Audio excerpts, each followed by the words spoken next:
Happy Friday, or I guess Saturday for some of us. For me. There you go. Joshua on the wrong lead. Another episode of You've Got to Be Sha Tin Me. Although we're coming to you guys live tonight because we got some Friday night Sha Tin. I'm joined as always by Mr. Matt Carlson and the beer. Yes, I have the Delirium Tremens glass. Fun fact, there used to be this it was like a chain of beer places called World of Beer. And I know they had numerous locations. They might have been an Illinois thing only, but I thought they had like There's one 5 minutes away from me. So World of Beer. Is it still yeah, around? it's still World of Beer. Yeah. Yep. Oh wow, yeah, the one by Just by me me. closed. Yeah, the one by me closed. But right, it's just like a bar with like 48 taps or something, right? Yeah. Like Yep. yeah. So they had a delirium event there, and so my wife loves delirium tremens, and so we went. And the thing, it was like a keep the glass night. So we got glass, we got some swag. It was actually pretty nice. Actually, I don't think they had delirium tremens on tap. I think it was, I think we got nocturnum, if I remember correctly. But yeah, I got a nice little barley wine in here. I thought, I'm warmed up. Matt, you have kids. So I think you'll understand this. We went out to dinner, and literally as soon as we walk in, we went out with my wife's family. So my her brother and sister-in-law, her dad, it was her dad's birthday, and their three kids. And we get there, and my sister-in-law, very very like, she's a teacher. More importantly, I'm pretty sure she was a special needs teacher.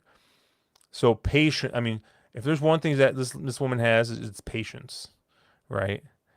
And we walk in, and she's just like, "You do not want to sit next to any of my children today." Like she just looked done already. She was done, right? And we just got there. Needless to say, by the end of so we went out. Dinner was like. It was fine, but the kids were just like, I mean, they were just all over the place. Whatever. We go back to their house to have pie and dessert, and the littlest, who's 4, runs over to us and is like jumping on the couch, runs out, comes back, but he comes back noticeably smellier. And I was like, oh, maybe he just like farted or something. And he comes rump first, dude, like right on my leg. And then all of a sudden the smell gets worse. And I'm like, fuck, this kid just shit his pants, didn't he? And sure enough, dude, the whole room just stunk. And I told my wife, I'm like, look, we gotta go. I'm like, that's it. Like I can't do it, man. So yeah, so that was a fun day. That would not even phase me, honestly. Just be Yeah, like, at oh, this okay, point. cool. Like, whatever. Been wiping butts for years now. It's fun. Oh my It's another God! thing. So I'm checking out the chat. I see Nick Seaver saying he's staying up to at least till 4 a.m. to play the dirt race, or to at least race 4. Although for him right now it's only like 9:30. Yeah, this is So normal time. So yeah, that's fine. That's fine. And then I see Michael in here saying evening, guys. Thank you, Michael. Thanks for checking us out and for listening to our gross story, or my gross story at least. beer and shit in your Yeah. pants. That's what we're about. Yeah, exactly. That's exactly what we're about. After drinking apparently too much or something. I don't know. But yeah, we got 24 minutes to post to the first race, and I thought it'd be good to go through and talk through some of the stuff here. We got 24 minutes. We got a nice long time. I'm actually gonna pull up the video feed so I don't. I'm not gonna share it, but just so that way I have it on my screen here. But I thought it'd be useful at least to kind of have what I look at. Now, Matt, I know you have you have your own kind of model and figures and stuff you make, and we were talking a little bit before that it's a work in progress, but I mean I think any of our handicapping is always a work in progress, but yeah, I thought it'd be good to kind of just talk through maybe the first race or two here. I haven't looked too hard at the first race. So I thought it'd be good to kind of at least walk through a little bit what I look at, what kind of you look at, um, and yeah, just maybe talk through the process a little bit here. But yeah, I see the board here right now. It looks like it's a pretty, I don't know, it's a pretty flat race. I see a horse at 4-1. I see a couple 9-2s. And then basically everyone else is like 6-1, and then obviously you get your bombs here, um, and I'm just kind of taking a quick look here, and you don't really have a group of horses that want to win. Nope. You It is not got a good race. So yeah. I we mean, I picked a think doozy to walk through. yeah, and interestingly, right, the horse with the win last time out, the 9 Chateau Lepech, he's currently 19-1, right? He's obviously coming up. He's not even coming up in class, but he's cutting back in distance, right? He won at 2,000, and now he's coming back down to the one turn mile here, and he's drawn out in the absolute parking lot. So, I'm just kind of looking through what I see here. I mean, honestly, the first horse that kind of jumps out to me is probably the 8 horse Strongest Boy. I think looks pretty interesting to me. Um, we talk about these kinds of horses a lot, right? Horses that seem to kind of lose the draw lottery a bit. And, now is actually drawn on the rail here. Um, and I don't know about you, but I think especially in these one turn races, I think the rail is definitely a pretty big positive. And he was racing at Happy Valley, and he seemed to be running a little bit better here. What does Speed Pro say? Speed Pro's got those races kind of slow. But his best race actually kind of fits in with this group. Um, I kind of look here at Speed Pro a little bit, kind of compare to what I'm seeing here on the form. Obviously, the form here, I use the official Hong Kong one. I know, is it Sky Racing puts out one that has like some kind of figure out there as well. But I don't really use that. I prefer to use the direct from Hong Kong stuff. But yeah, at least upon first look here, I actually kind of like this 8 at a bit of a price. He's 18-1. I mean, obviously he's probably that price for a reason because, uh, Yeah, it's a weird one, right? And I think Michael's probably spot on, right? Ben Thompson doesn't take money here for a good reason. He's a 3% mm-hmm, jockey, right? And that's at like mm-hmm, every distance, and this one included, right?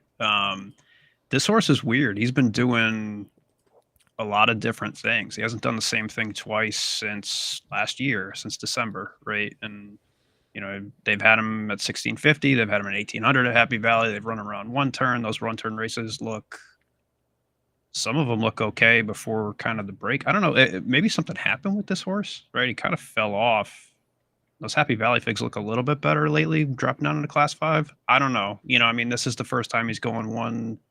It's not the first time he's going one turn in class 5, that one turn class 5 race. You can kind of toss it, I guess, because Hugh Bowman was breaking from the 14 post. yeah, I think the price is right. I do think, just on some of the back figures, like early on this season, he could fit. 18-1 is probably the right price on Ben Thompson, but if he dips down a little bit, I don't think he could play it. But yeah, I mean, I agree. Just kind of searching through before you saw kind of the other factors in there. He could fit. He has races that do fit, and not a lot of horses in this field have races that fit. So it's one positive for that 8. But I think everyone else is kind of seeing the other reasons why he probably yeah. doesn't fit. So Yeah, I mean, because the other horse I kind of liked was a 7, and we actually talked a little bit before stream about the 7 horse, Family Fortune. I think that this is a horse that hasn't run on the turf going this distance yet, or at least not in the last year. No, it looks like he's got no races at this track or distance total. Um, but this is a horse that's got 11 starts here at Sha Tin, doesn't have a win yet, or 11 in Hong Kong, doesn't have a win yet. Um, but is actually coming in with a little bit of form, right? Finishing with a third on the turf, a second on the all weather. So I don't think distance looks is going to be much of a problem here with this horse. On Speed Pro, he looks to have at least the best last race out here on speed, and it's kind of a paired number with the turf race before. So I thought this is kind of I don't know. This horse looks like at least like he's in good form, like he's in good shape. I think he's coming in here with a little bit of fitness, and has been it has been running decent here. And I see him 9-2, I think, currently on the board. So he's going to be one of the horses I think it's going to be vying for favoritism a little bit. But at least for me, those are kind of the two horses that stood out to me initially. I think you could make a case for a couple others in here as well, but I'm gonna kind of look at the board and see maybe start looking for a bet there with those two. But what did you think?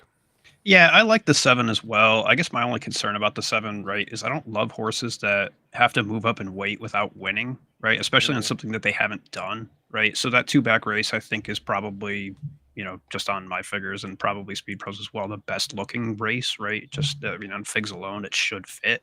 Closed into kind of a moderate pace, right? And the race flow was pretty forward. So it did something there. Again, my concern, dropped down 6 pounds to run on the dirt last out and ran well, but now it's got to bump back up to 129. It's breaking from the 9 post. I don't know. The price is right. I think I will use it. I think the one thing that stood out in this race is I don't know that anyone wants to lead, right? Like who's actually going to lead in this race? And I think, again, you can default to Brittany Wong and say, hey, Brittany Wong is just going to send, but I feel like she's probably a little hesitant to do that because she's probably gotten yelled at for sending a little too much, right? Like, I mean, at least on the turf, right? People have kind of said, hey, just stop mega sending like that. You're kind of burning your horses out. And I don't think Jolly Jumper is really that like gonna get the lead type. Again, if you're gonna get a jockey that is gonna get the lead, I do think it's Brittany Wong. But I was kind of looking, okay, like what's the lightest weight horse that could get out and potentially wire this? And that's where I went to the 12 Lapras, who again, has kind of been bouncing around in distances, really hasn't shown much of anything, but gets a pretty decent draw, especially compared to last out, right? Kind of had to take way back from breaking from the 14 post last out. Maybe, right? At least it was kind of pushing a lead. It's dropped down. You look at those races before, like the 2 back, 3 back, 4 back, was racing at 126, 129, 124, finally down at 120. I think, again, I do think if I had a horse in here that could send, I kind of went to the 12. It's the lowest weight horse that wants to be forward. And this is class 5. And I see a bunch of horses that really don't like to pass and win. And so that's kind of where I ended up putting win money is on the 12, just hoping that it gets out. Again, if Brittany Wong sends, if it ends up being a pace tool up front, I think it's going to go to the 7. But it's just win money based on price for value right now. I think I'm seeing 9-1 on 12.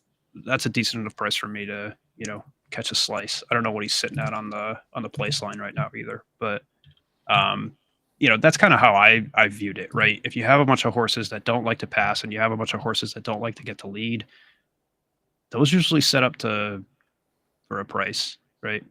This horse is sitting at 3.4 on the place line too. So if they go slow, if you're if you're into place betting, you're going to get 2.5 to 1 times your money on if it can hold the board, hold the third. So maybe that's a play. Maybe I'll play it each way. First race. I don't love this race. It's hard to like anybody for a bunch of horses that don't win. But Michael saying it looks like a 5K claimer at Evangeline. this is pretty bad for a class 5 race even. So, but I think this Yeah. happens too, right? Late in the season, you get horses that are, races start getting a little lower quality as the season kind of wraps up. I think this is like the last quarter of the season, and so things kind of start to slow down a little bit here. Not a ton, but a little bit. So the quality doesn't nosedive, but you get a little more of these. So Did you give the 1 a look at all? a little bit, but it's always tough because this horse is like kind of nosediving, right? Like it was running in class 3 just at the end of last season, right? And I mean, hasn't even sniffed anything in class 4. Obviously, is finally starting in class 5. Comes back to Sha Tin finally after running a Happy Valley. Maybe it just isn't a Happy Valley horse, but I even think those races up in class 3 and class 4 don't really sniff anything here. you can see horses jump when they come up or come down to class 5, right? I mean, you talk about finding your level. I don't know what this horse's level is, if it even has a level, but um, it wouldn't shock me, I guess. And the price is right. If you want to say all of a sudden that this horse is going to run against a lot easier, and this is the easiest field it's probably going to get, and finally show something. But it's really never showed anything, so I didn't know where to go. Yeah, you know, um, our friend Murphy, he loves horses that close in the slow paces on time form, and I think that kind of fits the 7, right? The 7, at least Yep, they for had the sure. last race kind of coded as a slow pace, and he closed in the second. So maybe, yeah, I think I'm kind of talking myself more into the 7, as probably my top pick. Um, let's see what the board looks like. Is Andrew Champagne's face still there? No, it's not. Um, Andrew actually likes the 4. He likes the 4 smashing. Oh no, that's the Hong Kong ratings. Whatever AI nonsense they got going on here. Yeah, 9-2 on the 7. I think, like I said, it's gonna be a pretty flat board. Um, they are actually betting the heck out of this Brittany Wong horse. This Brittany Wong horse is 6-1. I thought this horse would be a bit of a longer price. Um, but maybe they're seeing what you're seeing, where maybe this is a race that maybe gets stolen on the front end. It's weird though. Like, they have this still as a good pace. But like you said, there's not really any leader in this race, right? Like, I mean, like I'm looking at the last 5 races for these horses. I don't see a 1 anywhere. Yeah, there's You not. know? I don't think there's even a 2, to be honest with you, right? No. Like, um, and yeah, I do think something I'm always cautious of here, right, is like if it looks like loan speed on paper ever, especially in a race like this, it's usually not. Someone's going to try something. And I will admit I didn't listen to all the interviews or anything like that to talk about intent, right? Like I know intent is a big thing in Hong Kong where if they're going to send and try something different with a horse, they usually have to say it up front. Um, but yeah, I mean stuff like this where if you see a horse that looks like it's low in speed into a slow paced race, someone usually tries something to upset the apple cart there. So I always take that with a grain of salt. Yeah, but you know me, I can't quit Brittany Wong. Yeah, I mean, I love her in the dirt race later on. To be honest, I mean, I think that's where she shines, and I think that's where Lone Speed does kind of hold here. Yeah. Turf, I'm more dubious. So Yeah, no, especially after. I mean, I feel like once the race goes past 6 furlongs, like you don't really. I don't know. I don't know if you trust her too much to ration anything on the front end, but 6 furlongs, that's the 1,200 meters and 1,000 meters. Have at it. she's getting I'm better. sure. She's getting better with it. I will say that. So All right. HK Ultra saying the top rated horses are actually plus return on investment in the last 80 cards, which is pretty wild. Because I mean, you know how many times we see these like high rated horses, like the carrying the heaviest weight, and like you look at them and you're like, how is this the highest rated horse in this field? This horse has been like 80-1 its last like 4 races. Like, I mean, even like Accolade Start, right, is right been 20-1 basically, 20-1, 13-1, 19-1. yeah, At I do Happy wonder. Valley. Yeah, I was gonna say I wonder if that gets thrown off of graded races, but I don't think ROI is mattering much if you're betting Kiting Rising. Like he's not moving the needle, Hmm. getting 1-9 on that horse, so it probably evens out. Yeah, I mean, again, I mean, you've seen it, especially at Happy Valley, right? I mean, like I said, these class droppers finding your level is huge. There definitely has to be a class adjustment when you see the jump between class 4 and class 5 and class 3 and class 4 are big. Um, you got to figure, right? You go from the worst horse in the field automatically to the best horse in the field. And yeah, weight matters, but sometimes all that horse needs is to find one win against much easier. So, hey, if you're into that angle, you're definitely getting the right price on this one. All right. Well, I am going to put a bet in. So I'm calculating. Are we beer betting race one? I Am I mean, taking I'm the betting. 12 I'm against someone? fired, dude. You think I stayed up not to fire? Well, yeah, I win bet the 12. So, but I promised beer bets for the people, right? So Oh, okay. Uh, well, this is what I'm playing here. I got a win on bet on the 7 here, and I got a little Quinella here. I'm gonna play the 3-7-8 Quinella. Um, maybe see if this 3 kind of holds on here for a piece. And I'm interested to see how this 8 runs. I think the eight looks interesting. As like I said, it's got back races, but and a bit of dirty up form here. But yeah, I think the 7's the most likely winner. Um, and Matt, you got the win on the 12. Yeah, I'll type in. I'm playing a Quinoa too. You you all convinced me enough to throw a buck on this on the 1 as well. So I'll throw it in chat. Oh, But so yeah, I got a win on the 12 and a Quinoa 12 with 1, 7, and 8. So we'll play the 12 to catch a slice in the top 2 with those. there we go. Michael, he likes the price on the 2. He likes 6-1 here on the 2. Was wide into the stretch, closed at 7, and is getting more distance. Yeah, I will say that I'll take. well, it's probably about right based on how it's run. So I don't disagree with that, but I'm still putting it in. So I will say this is not where I'm planning to invest a lot of money on this card in this race. So No, I'll keep your bet this up is here a little bit. Oh, my mouse is gonna die here. Let me plug this bad boy in. Oh no.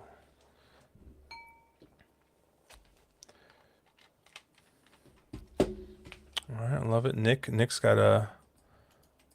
The heck is that? Nick has got a bet. He likes the 9.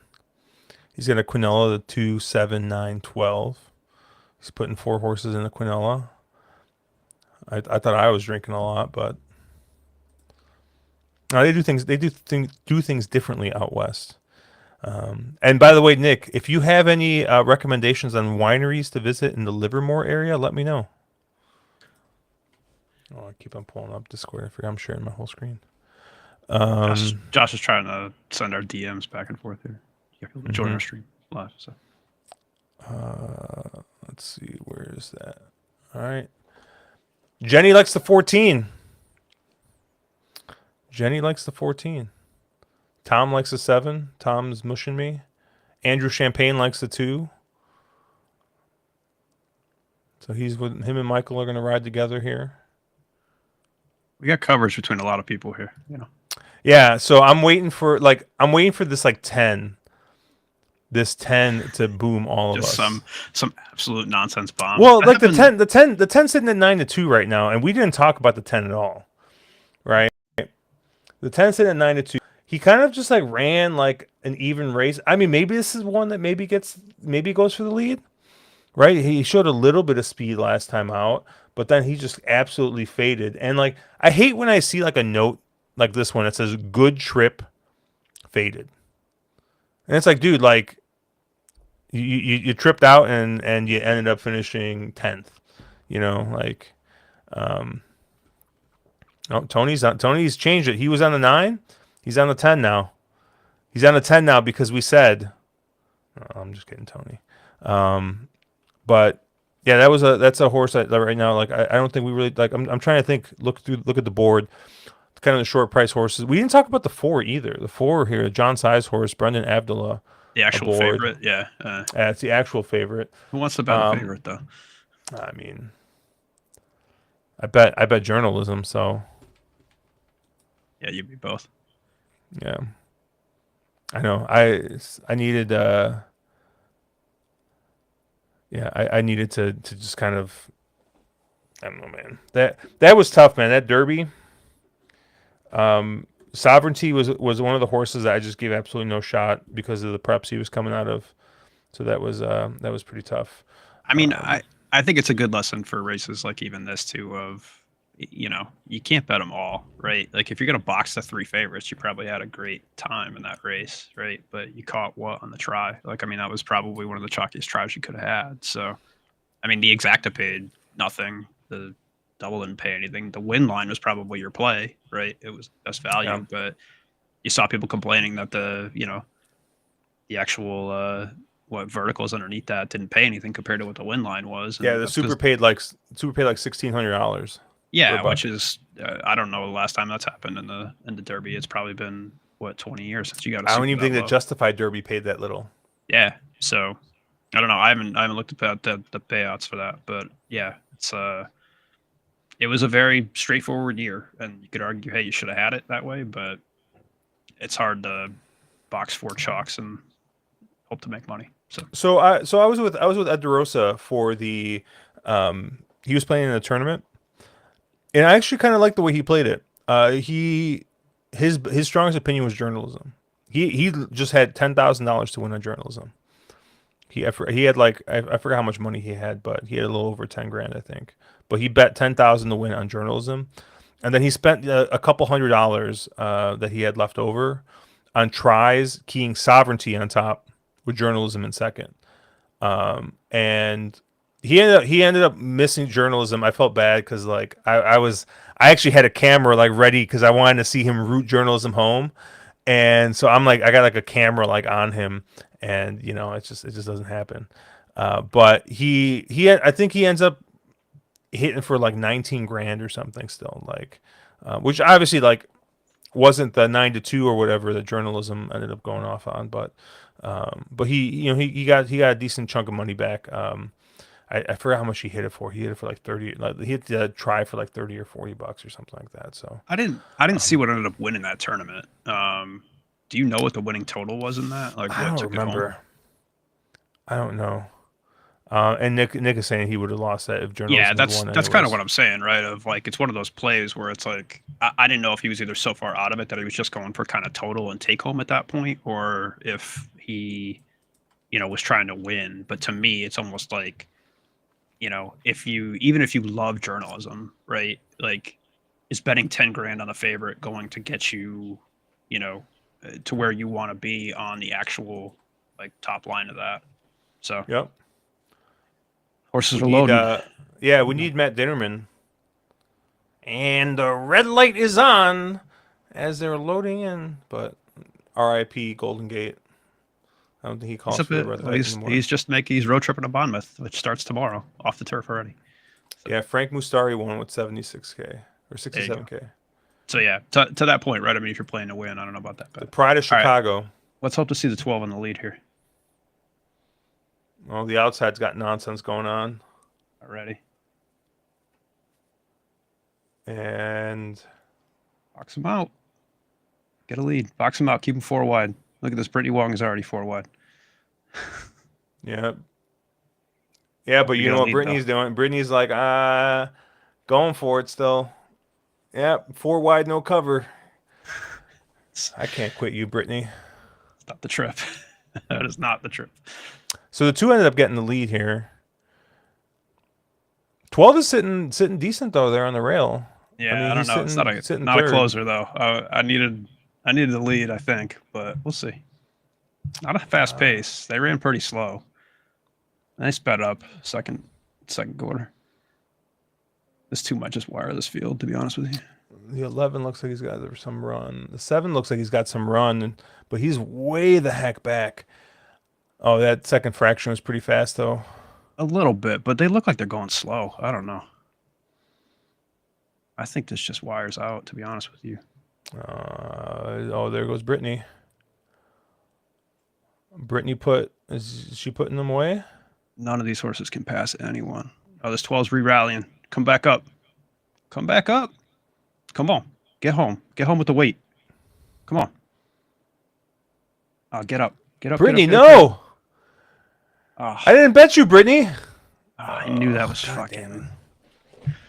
I told you it was wiring. That around the turn, they just were not running, and none of these horses No. like to pass, and none of them passed anyone, shockingly. So I needed the lead. Whatever, my place bet paid. So, but Was it 312? 312 2? 312-2. Yeah.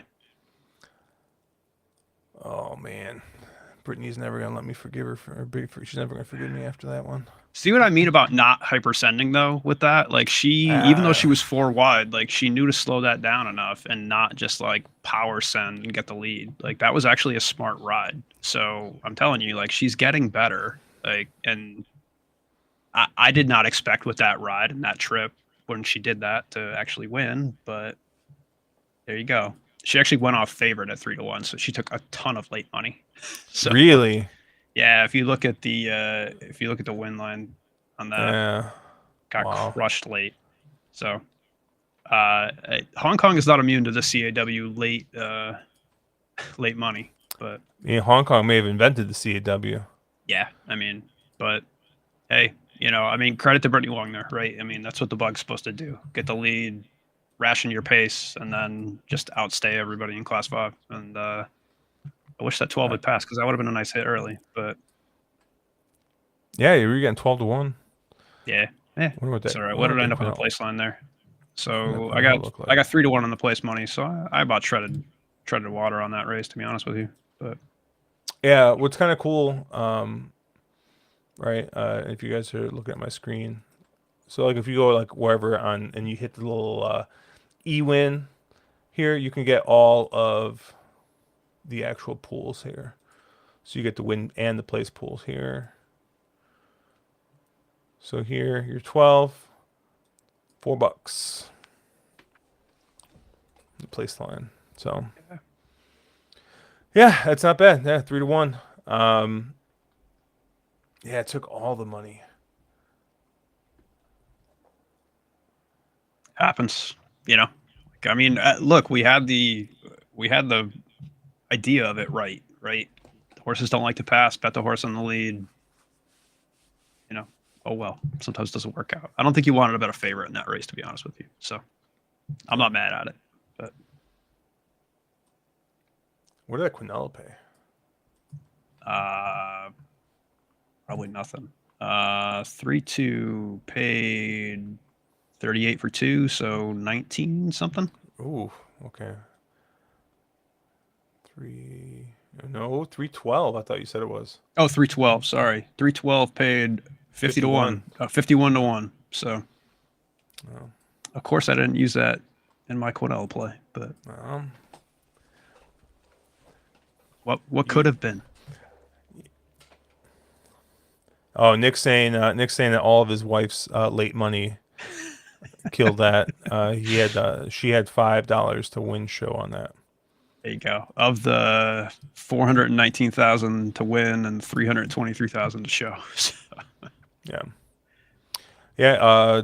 HK Ultra saying that to be fair, had her at 5-1 off, 3.2 to 1 fair, top Kelly. So yeah, seemed to be the play. I was I wasn't. I don't know. These are tough races. Like you said, I don't like taking a super short price in those types of races. But Yeah, I mean, hey, pick your opinions and go from there, right? Like I can't fault myself for taking a 12 to 1 that finished a length back, right? So yeah. I'll take it. All right. Well, race two here, going 1,000 meters. I haven't looked at this race, but I already know who I'm betting. Let's see who's she You're on. betting the Brittany double? Is it Brittany Double? Who's she on? She's on the three. She's on the three of Loring Laos. Yeah, I don't know. I haven't looked at this race yet, but I'm interested. Where did you kind of land here? So I think I landed most of my money on the 13. Let me actually find the race here. And I will say that this is race 8. Um, I have a rule, or I have two things that I go on 1,000 meter races, and I really hate 1,000 meter races here. Like I don't like them. I think they're just kind of clown shoes, and the reason for that, right, is like you don't know what the bias is going to be. Especially, I don't know the last time they ran a 1,000 meter race at Sha Tin. It's been a few weeks, if not Mm, months, right? Like, so I don't know where they place the outside rail. I don't know what it's going to be on the outside. Given the running that's happened, it should go back, I think, to that outside stand side rail bias. But like, it really becomes a game of just saying who can get to that outside rail, and figuring out who's kind of going to get the best trip out of it. And I mean, you see Zach drawn in a 13 post, so most of the time, right, you see 13, 14, those are bad draws. For 1,000 meters, those are great draws, right? You want to get that stand side rail. You kind of want to get that fresh ground because all those horses otherwise are running on the inside like every other race, and that's the ground that gets chewed up. So the fresh dirt is always on this outside. The closer you can get to the stand side rail, the better. Um, again, the problem I had for this is like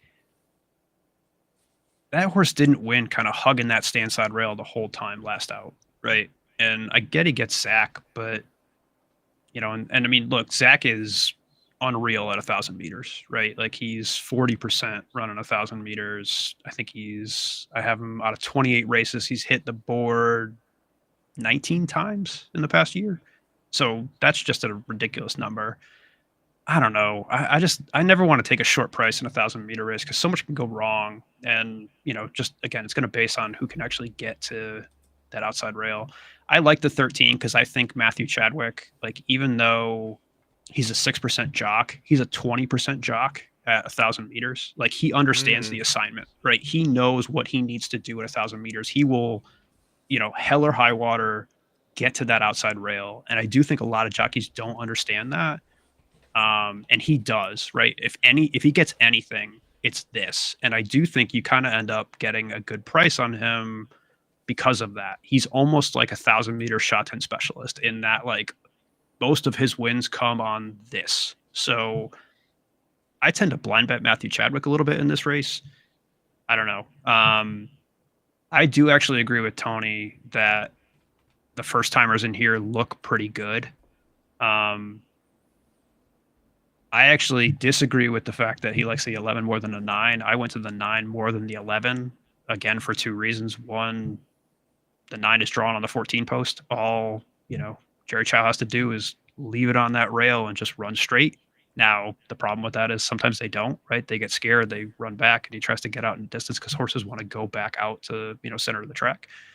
But I do like the 9 here, and I do think the 11 has a chance as well. But it's Ben Thompson. And Ben Thompson has never had a win at 1,000 meters. So he's hard for me to like, even though he's drawn well. So I think I'm going to win bet to 13. I think 9 and 13 are probably my plays. I think I'm going to play a double into the next race with that, where I do like the 3 Excel Longchoy a fair bit. So my play will probably be the 9 and the 13 into the 3 for a double perspective, and then a win bet on the 13 and Matthew Chadwick. And I forget the odds that you had, but I'll probably play them each way as well. Just taking some of that place money. So, yeah, it looks like you're getting a pretty decent price in this 9. 9 is 17-1. The 11 is 6-1. So, yeah, you're getting a much better price on the 9 straight to glory here. This looks like a actual first time starter, right? Both these. It doesn't look like these are horses that have shipped in from overseas. So I don't know. I forgot to, or I've asked you before. Do you keep first time starter stats at all, or no? I really don't, because they get screwed up. I think if I remember correctly, right, like if you have a horse starting in class 4, it's because they're actually a Hong Kong horse, right? They're actually a first time starter. If you see a horse starting in class 3, that's because they are a shipper in, right? And they tend to have to go into that higher rated race. I do think, if I remember correctly, and I don't know if it holds up for this year, but class 4 starters do a lot better than the class 3 starters for obvious reasons. Yeah, that makes sense. But no, generally I don't keep first time starters because I do think it's too varied, right? And like, again, I'm lazy with my data. I don't pull in like, foreign stats of like how many starts they had and things like that. I just kind of wing it off trials, to be honest with you. I don't go off, it's not the same as domestic racing where you get a lot of first time starters. You can kind of get like work patterns, things like that. Like, it doesn't work the same way. So yeah, I'm kind of looking at this race, and yeah, I kind of have a hard time trying to get around this one. I keep looking at this 3, man. I just maybe I didn't go to the wedding. I shouldn't go to the funeral, but maybe Brittany Wong first time or last race was the time to have her, but I forgot we pulled it, right? She's like what 16-17% or so on these 1,000 meter races. I think she's pretty good. she came back to earth a little bit. She's 11-1. Yeah. Okay. Or she's 11%, right? She's 2 wins, 3, places out of 18. So better than her normal average, but yeah. Yeah, And I and mean, I I mean think this that is just makes sense with the bug, right? Like lower weight matters more at short distances and really long distances. So. yeah, and honestly, look, the races 3 and 4 back for her look very very competitive in here. Um, Actually, the 7 looks okay, Moon Rocket, but well, I mean, was drawn inside last time, finished fourth by a neck, so it was kind of a blanket finish. Um, they gave that one a pretty good one. Same thing with the 6. Was that a common race? Yeah. The 6 Yeah, I also mean, finished in that blanket, right? That blanket finish yeah, there. if you watch the replay of that race, I kind of tossed the race entirely, to be honest with you. Like you said, Mm. that was a very much blanket finish. There were like, I forget, I think it was like a 5 or 6 horse photo. Like, watch the replay. I mean, it was very close, but to me, there were just no standouts in there. They're horses that like just kind of ran, and God bless you based on where you were at the finish. So, So, and that's the same race that the 1's coming out of too. correct, yeah. You're just trying to get me to bet Brittany at this point. I mean, I think that's the other reason I didn't like Alonso in there is because I think, if I remember correctly, he was the one closing fastest, but also did so on the stand side rail, right? So I Mm. thought he looked a lot better because he was making up ground because of the bias rather than because of the horse. So I thought it was a play against on the price, but again, that's just me trying to take a stand and say, okay, like, I want to get around Zach. I don't want to bet the favorite. If he wins, great, fine, whatever. I'll take my loss. It is what it is, right? I'm trying to play for value. So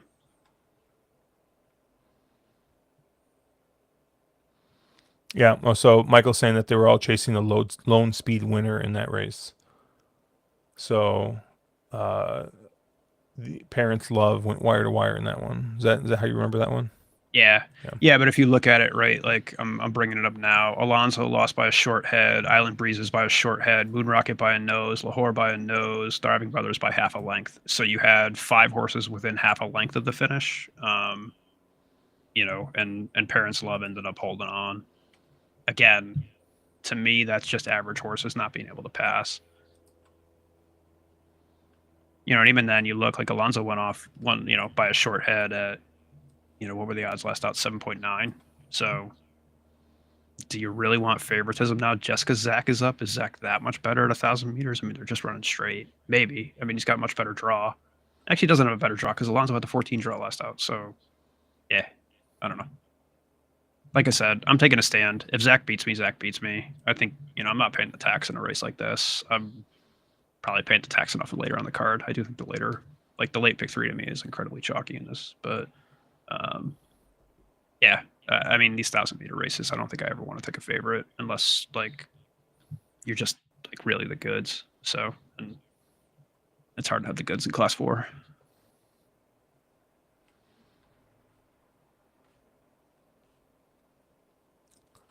All right. Well, let's see. Let's take a look at the board here. Yeah, the 1 is taking all the money, basically sitting at 2-1 here. I'm getting like almost 9-1 on the 3, but I'm greedy. So what am I gonna do with this? You got a bet here, or are you guys gonna watch? I'm win betting the 13. And I'm still willing to beer bet, right? I don't know if we ever tallied what the beer bets are, but I promised beer bets for the people, and Mm. I still got it. I'm pretty sure you said we were tied at I this thought we point. were 3-3. So Okay. You like the 13? You see, I like the 3, but like I feel like I'm getting the best of it there. so what? I don't care. All I right, I don't fine, think you fine. We'll are. go. We'll That's go. We'll go. All all right, right. we'll go Good. 3-13 heads up here. Perfect. Beer bet. Let me pull up the spreadsheet. Your 3 looks like shit in the post parade. No, I'm just kidding. Oh, great. Let me pull up the I spreadsheet have here. I have no idea how to look at a horse in a paddock. Like, I don't either. I have to rely on Jenny If you're gonna rely on anyone, Jenny is the person to rely on. To be honest with you, right? Like, and I'm playing it on mute right now, but yeah, like best in the world at what she does. So All right, I got it down. I wrote it down here. Nick is asking if that's all Zach money. The one has that last race, but doesn't seem to be that much better. I bet you a lot of it's Zach money. yeah, like I said, I mean, the close last time out was impressive, right? Like he makes up a couple lengths in a very short time frame at 1,000 meters, and I think people see that and they, will jump at it and say, "Oh, this one is phenomenal," right? You get Zach up, you get a horse with great closing kick. Go for it. I think it was because of the track bias, but if it wasn't, hey, maybe this horse wins. But 9-5 to me is nuts. I can't take that.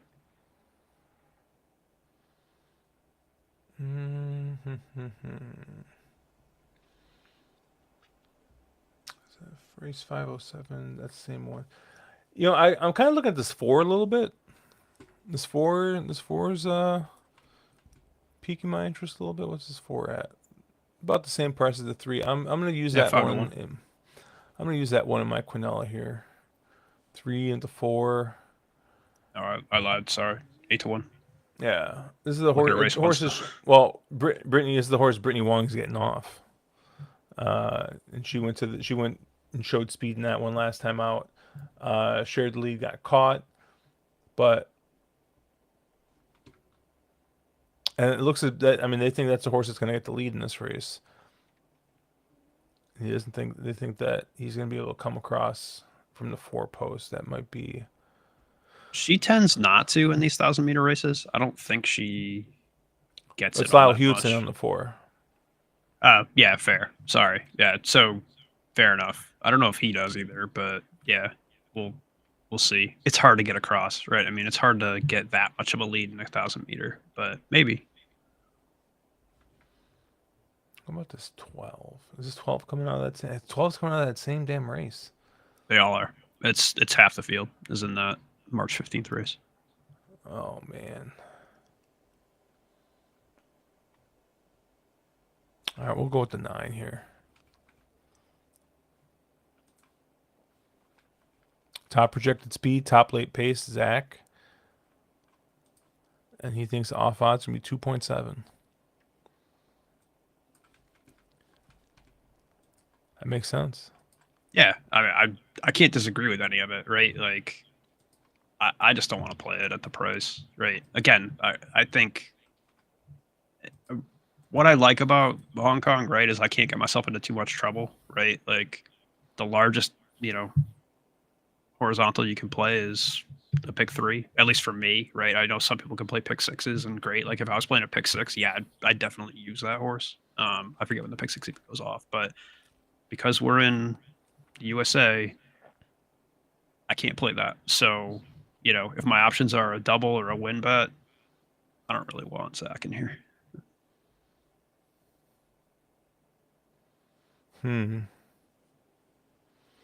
Both the 9 and 11 won their last trial, huh? Yeah, the trials look good. I mean, again, I think there's an opportunity that they are faster.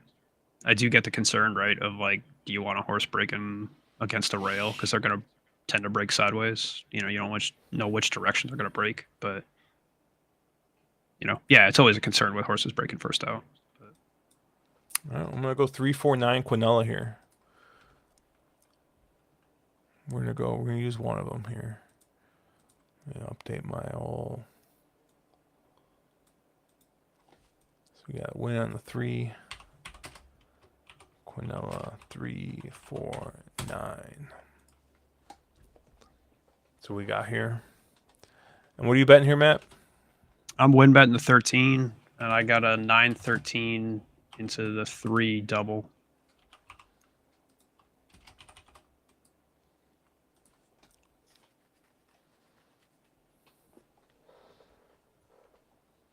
And this one is for Model X 12. HK Ultra says his Model X 12. It's Island Breezes. That was one I kind of looked at. but he's coming out of that same race, right? He's coming out that 582 race. Yeah, actually looked Yeah. pretty good in the post parade, to be honest with you. Like I'm watching on the side here, and kind of I'm looking for horses that got their head perked up, ready to go. And I thought the 12 kind of stood out, just again based on my incredibly limited knowledge of how to gauge horses in a post parade. But Andrew Champagne likes a 12. oh well, never mind. Mm-hmm. I forgot. He's got I was too busy looking at the horses to see his face in the bottom right corner of my screen. So, just kidding. Is he on? Where is Andrew? He should be here. No, he was traveling this week, right?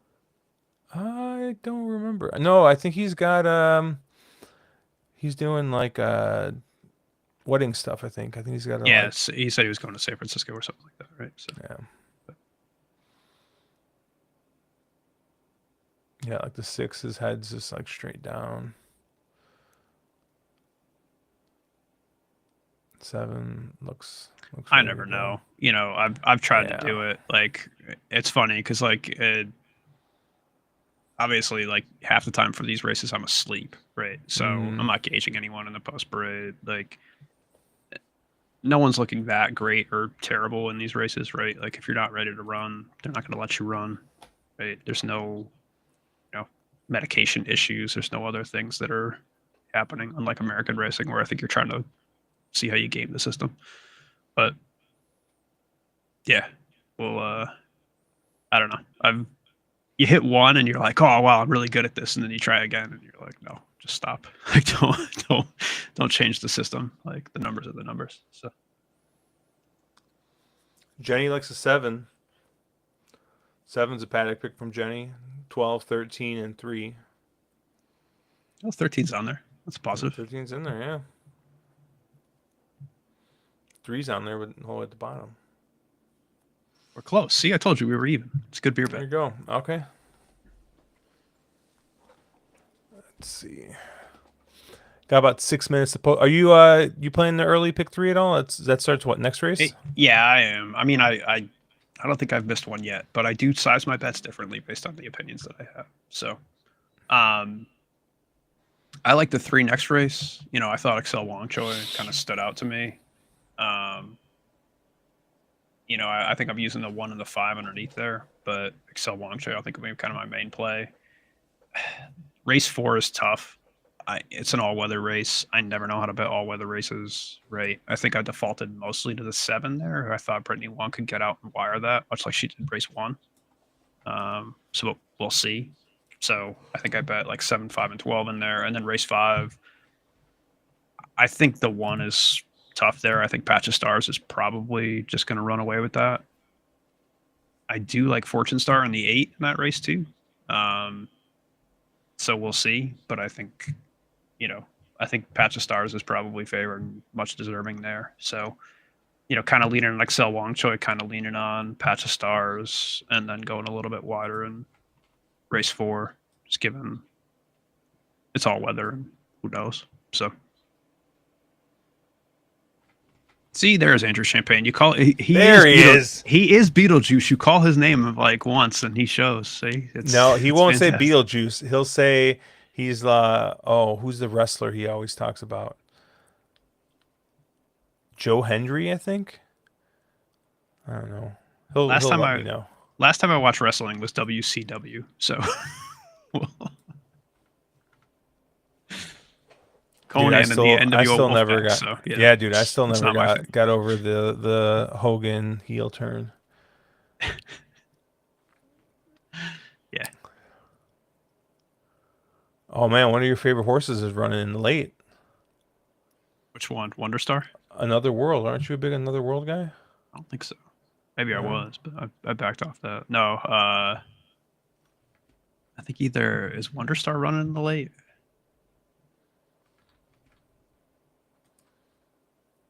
Oh, I'm trying to get ahead. I'm trying to get ahead here while we're while we're loading here because they got 3 minutes to post. They're circling pretty fast though.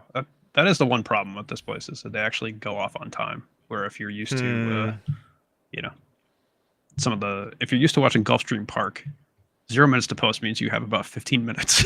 So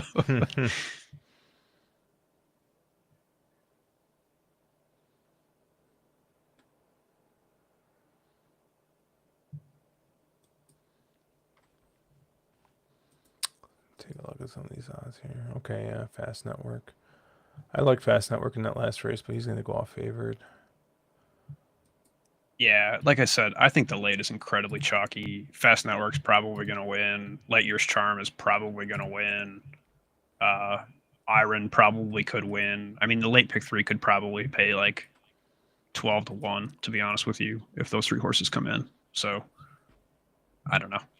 I'm going to try to get around race 9 with the 6, I think, but I have that just incredibly chalky. I think I played a chalk pick 3 for like a $10 base and seeing what comes in. And I usually don't do that, but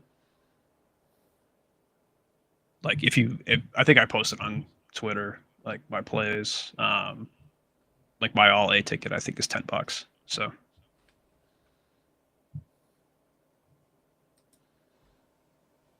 what do we got here? Yeah, I mean, I think I might try and beat Iron with Lifeline Express. Lifeline Express looks interesting here. yeah, I I mean, used the draw kind of sucks, but it gets Hugh, who I feel like is maybe figuring it out again. Feel like he's been riding a little bit better last couple weeks, but I used Righteous Arian and Regal Gem. I mean, Righteous Arian I used as an A. I think I posted that as like my win play. I do like Righteous Arian a lot, like breaking from the one post.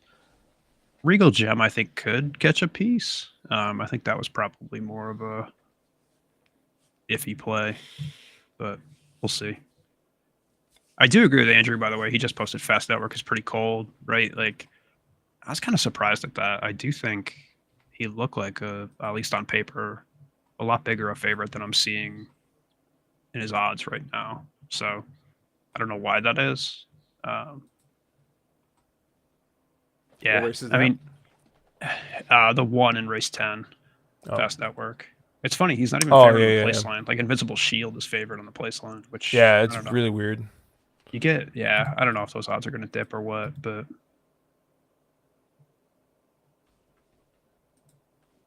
Keith likes Eris Nova, the 3-horse in race 9.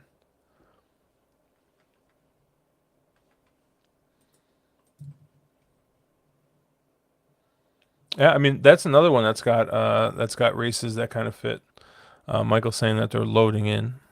yeah, I like that horse. I'm just hesitant to go too wide in the middle race. Like if I think the 2 is good race 8 and I think the 1 is good race 10, it's not going to pay no matter what I do.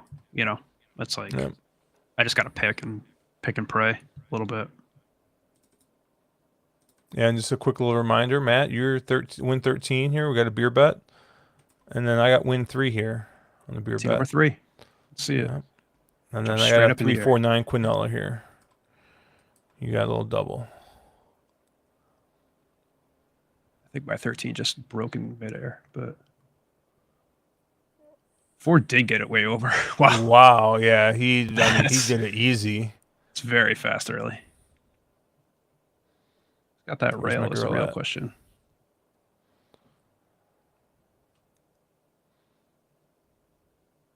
Oh, she's sitting pretty far back. My 13 is stranded 3 wide. I might finish dead last. Well, that's good because my 13 is fading to dead last right now. So it's got absolutely nothing in the tank.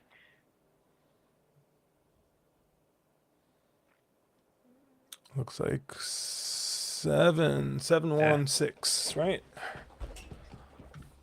Yep. Swing and a miss on that one. But Yeah. I mean, kind of right? And fading that we had head bobs one for the horse. I got you by a short neck, I think, for the beer bet. God, really?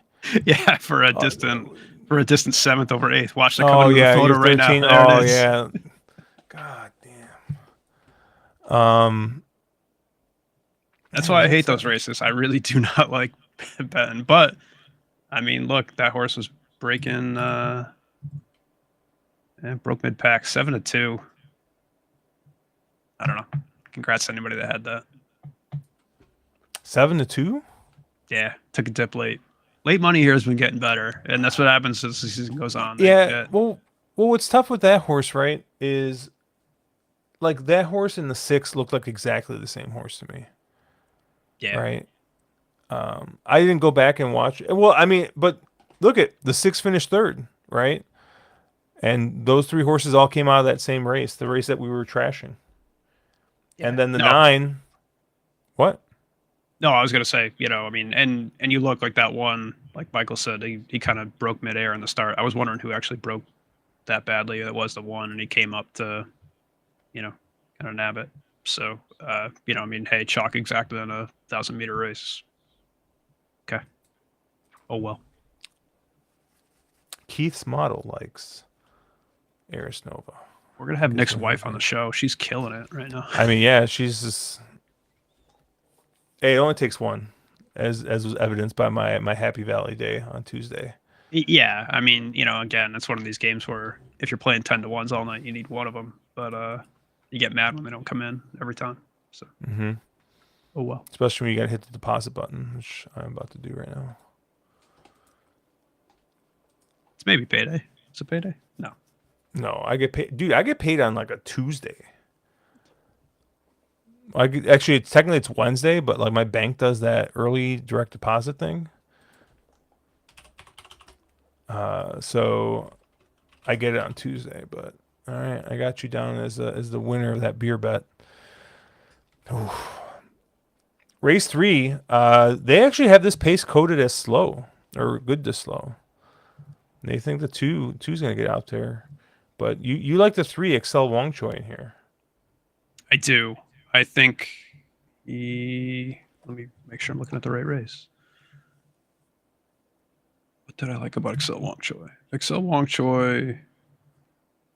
Yeah, I thought Last Out had a ton of excuses, right? Or has had a ton of excuses, I think, in the last 3 races, right? Like you could say didn't like the yielding, and then the last 2 before that kind of was drawn from 14 to 13. And I think, again, not only do you look for horses here that kind of have had things stacked against them, but you want to see those horses that have had them stacked against them 2 or 3 times, because I do think then the models kind of shift off of them, right? If you look Mm-hmm. at kind of late money, right? Like they tend to say, okay, like if you have those things kind of go against you, enough times, you move off.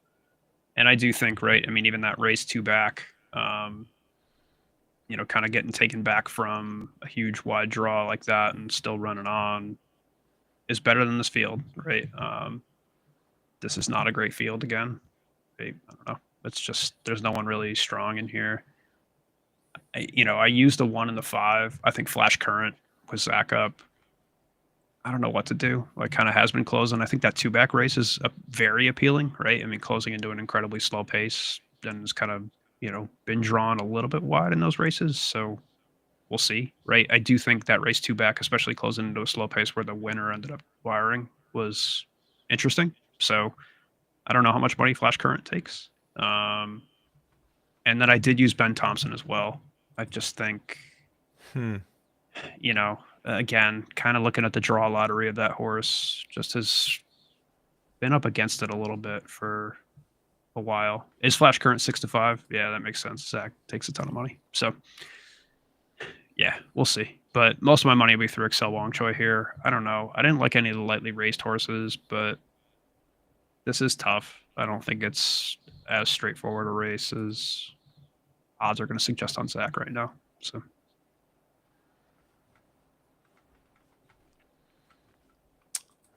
Yeah, in these types of races, I tend to look at horses that are gonna be forwardly placed. Um, Obviously, Excel Wong Choi fits that a little bit. The 2 riding together is the other horse that they kind of have on the front end, but is going to be drawing or is drawn, much wider. Is out in the 10 post. I think is going to have a bit harder of a time getting up front. But I will say that last race from riding together seems to really kind of fit with this group actually. What are we looking at price here? I mean, the 2 and the 3 are basically vying for second choice here. So I don't think um, I don't think I'm, sticking my neck way out here. I Yeah, the one regressed a bit, a ton. I see Michael talking about a lot of trouble on the last race. So people are probably betting the jock switch. Had Harry Bentley last time out. Gets Zach Purton. That's a pretty big jock upgrade there. I think I saw your eyebrows move. Yeah, a So little you bit, agree? you know. But you know what? We'll probably take a little stab here. I'll use the 2 and the 3 here and a pick 3. And I didn't look at the race after it, but you told me Brittany Wong, so I'm just gonna go ahead and unlock that in. Brittany Wong should get a lead there, I think. So, but What we'll was see. interesting is I think the speed map did not agree with you. I think the speed map has this as a fast pace. Yeah, I think it is. I don't disagree. I just thought she'd send, and she was lower weight, so I thought she'd get the lead. But again, Yeah, that she's drawn pretty wide too in here. yeah, that's kind of why I thought she had to send, right? Like I think she has Mm, to go. Um, Again, speed map does a much better job than me, probably. But mm. to me, I'm like, okay, she's drawn wide. She's got one choice, right? Like, she's got to go. So How's the rail on these? Like does the draw matter as much on the all weather? don't ask me. I tend to play it a little more flat, where because it's inside, right? Like draw doesn't matter as much. I think the rail is good, right? Like you get a bonus if you're drawn way inside. I think otherwise Mm-hmm. I tend to play it flat. And again, the reason for that is if you remember right, the dirt is inside of the turf course, right? Mm, So you get really tight turns on that dirt course. I do think that tends towards speed a little bit more. Um, but I don't think it's as punishing, I guess, if you're caught wide, right? It's very trip dependent. And I do think you end up with a lot of races that just kind of get all over the place because even if you're 3 out and whatnot, like if you have an easier run, it doesn't matter as much, et cetera, right? Like it's very hard to map. Um, and so I don't like betting those dirt races. I think I tend to take bigger swings in those dirt races. But yeah, it's, you know, it's not as punishing, right? Just because there are no rail settings on the dirt and it is inside. Whereas most dirt courses are wider. So if you get caught and, get caught wide, you have ground loss, et cetera, in the US racing, like, right, like it's worse. So we'll see. I Andrew can't asking if these turns are tight like the ones at Pimlico. I can't tell how tight the turns are at Pimlico because the nostril cam and the stretch prevents me from actually seeing what that course looks like, right? Like whoever is filming it on a cell phone in the stretch, like, but I kid. Sorry. I actually didn't watch any Pimlico today except for the fancy gate malfunction in race one, which was somewhat amusing. So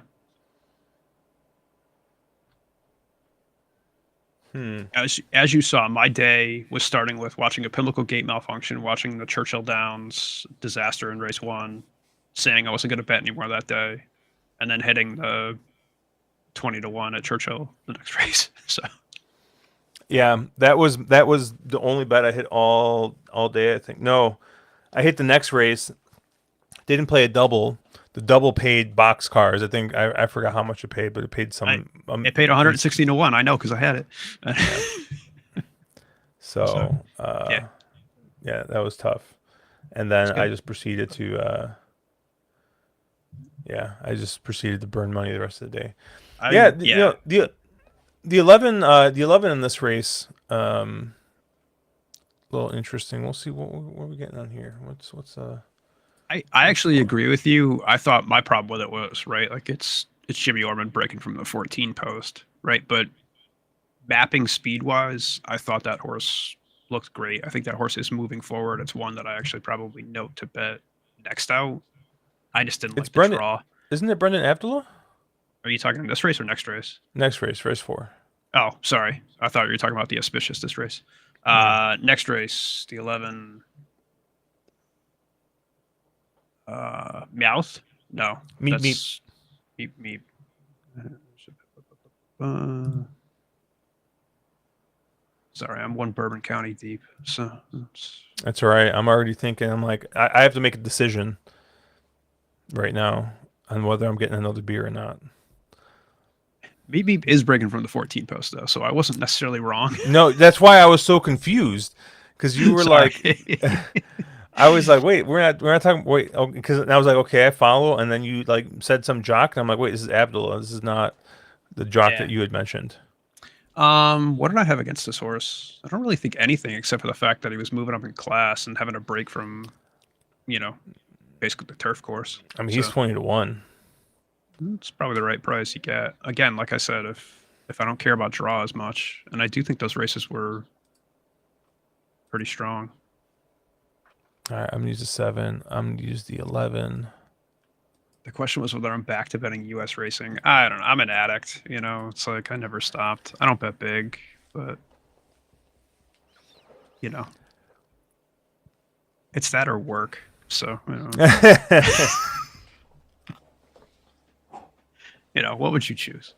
I don't enjoy it. I am bad at it, but I'm like, I'm gonna quit betting U.S. racing. I'm just gonna focus on Hong Kong. And then I'm like, man, Wednesday to Saturday is a long time. And then I look at Woodbine, and then so like tomorrow I'll be hungover because I went to bed at 2 a.m. and I drank a 14% beer at 1:30 in the morning, and I'd be like, Not Woodbine's a good Unibrow. Woodbrow. If I could get Unibrew here, I'd do it, but I gotta go to Quebec for that, and you know, we Oh, even allowed. it's not local, or I No, mean, you can't get it there. nope. Huh. You might be able to get it in like upstate New York, but that's a long distance. So maybe if I take a Saratoga trip this season, I will look for it. But otherwise, you got to go up to Montreal and get it. So Well, this is kind of a lame bet, but we got a little bit of spice in that second leg. I might need to toss another horse in there because I'm just like not. Who else? So I'm using. I'm building a pick 3 here. I'm gonna use the 2 and the 3 in this race coming up here. Race 3. Let's see your bet here. You're gonna go with 3, which I like the 3 here as well. You're gonna use a little bit of the 1 and the 5. Yeah, the next race I got the 7. I got the 11. I kind of want another off the pace horse in here. race 4. Yeah. Can I recommend the 0 for 27 horse that I'm using? I'm like Viva Schiller, who's never actually hit the Quinella in 27 races. And I'm like, this horse is primed. He's ready. I kind of did you look at the 13 at all? Probably. Yeah, it looks slow. Ooh, the 9. No. I like the 9. I'll use the 9. I like the 9 a little bit here. I didn't like the 13. I didn't like Lucky Impact because Chadwick's never won a dirt race. So. Wait, the 13's a favorite. Lucky Impact? Yeah. Chadwick is 0 for 23 at 2 turns on. He's 5-2 right now I can't bet that. There's no way. No, there's no way. Chadwick, he's 0 for 23 on. Okay, so instead of Chadwick, I'm going to bet Ben Thompson. How does that make you feel? Does Ben Thompson have a win on dirt? What number is that? That's 9 horse. He's 1 for 22. That's infinitely better. Hey, there we go. That's good enough for me. All right. We got our bet. Bet's going in. G-Liner. Where's G-Liner? I'm going to let you talk while I get another beer. Yeah. I'm easily influenced by Nick Sievers here. G-Liner race 1. He's third up. I don't know. I didn't like the huge weight. I mean, he's the right price. I think I'm squinting at Josh's screen right now and seeing 27-1. I don't know. If maybe he can get back to what he had last season, fine. But that horse just looks like he hasn't gotten back to any sort of form lately. Let me bring up the vet report on that horse. G-Liner, veterinary records. Is there a reason that he did not race between then? Let's see. Came up lame after the last race last season, had arthroscopic surgery to his right fetlock, and then in December bled from both nostrils after a barrier trial. So it looks like fetlock surgery for that horse may have done him in. I don't know. That's how I'm seeing it. But again, if that horse third up off of that can run better, you're gonna get a price. You're gonna get a massive price. I just don't think I don't want to take the form that I had last season before that horse had surgery, and then seeing those last two races and kind of saying, okay, here's what that horse is now. Like to me, that's your new normal. So yeah, I tossed, but again, you know I'm always one to try and look for angles, and that's certainly an angle that if this horse is right, definitely getting the price on it. But I don't know. To me, I'd like to see one. I'd like to see him run a little bit closer to what he had previously to get that. So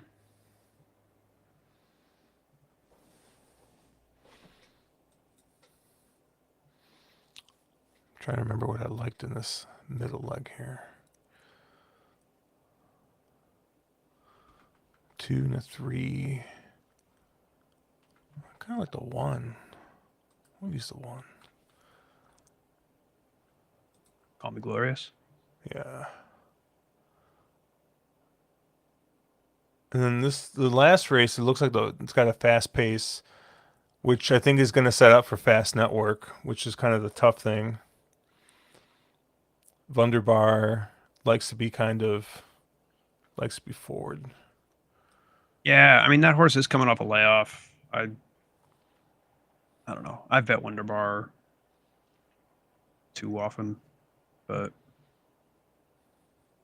yeah, I don't know. I saw it a lot, like they did, because I'm just like, okay, bottom up together is a forward horse. Wonderbar is a forward horse. I don't know if Chucha Spirit actually goes. Probably not. Gustosissimo sits off, but maybe he presses a little bit. Lady's Choice goes. Dancing Code, nah, probably not. The horse was only Sonny Cazellas Wong was up. Whiz Kids outside. So I mean, look, you have 3 or 4 horses that are probably going to go, and you have another couple that want to sit just off of it. We'll see. I don't know. I've been burned before thinking a race is going to melt. Like I said, I mean, for as much in Hong Kong as I think, hey, like if you see lone speed, people are going to blow it up. Sometimes it works the opposite way, where if it seems like it's going to be contested, people sit back, and it kind of f's you. It's like just one of those things where everyone's going to go, so then no one goes. I don't know. It's at least not like U.S. racing where I think I heard an interview from like Luis Saez like 4 or 5 years ago from Saratoga, where he was like, yeah, it's bad form if you look on paper and there's a speed horse and then you try and do something where like your horse doesn't want to do it and like you purposely blow up a race just because you think you don't want another horse to win, right? Like that's really frowned upon. I'm like, what do you mean frowned upon? Like your horse has no chance otherwise. Like just go. Like yeah, like so. But that kind of, I don't know, that irked me. But yeah, it at least works different here. So. There you go, right into the mic. It's like a Pepsi commercial.